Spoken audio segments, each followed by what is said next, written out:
अमरावती ग्रामीण पोलिसांनी अवैध दारू तस्करांवर मोठा दणका दिला आहे। दर्यापूर तालुक्यातील बनोसा येथे टाकलेल्या धाडीत तब्बल 27 पेट्या देशी आणि विदेशी दारूसह 1,60,000 रुपयांहून अधिक किमतीचा मुद्देमाल जप्त करण्यात आला आहे।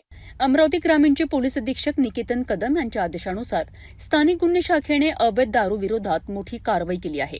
दर्यापूर अंजनगाव सुर्जी परिसरात पेट्रोलिंग दरम्यान मिळालेल्या गोपनीय माहितीच्या आधारे बनोसा येथील एका गोडाऊनवर छापा टाकण्यात आला।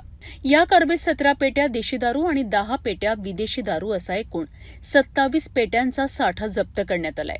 जप्त मुद्देमालाची किंमत एकूण 60,435 रुपये इतकी आहे। या प्रकरणात प्रणय बिहाडे, संतोष बर्डे आणि आकाश कपिले यांना ताब्यात घेण्यात आले असून नितीन बिहाडे हा आरोपी फरार आहे, तर पुढील तपास दर्यापूर पोलीस करीत आहेत। अवैध दारू व्यवसायाविरोधातील ही कारवाई मोठा धक्का मानली जात असून अशा प्रकारच्या कारवाया पुढे सुरू राहणार असल्याचा इशारा पोलिसांनी दिला आहे।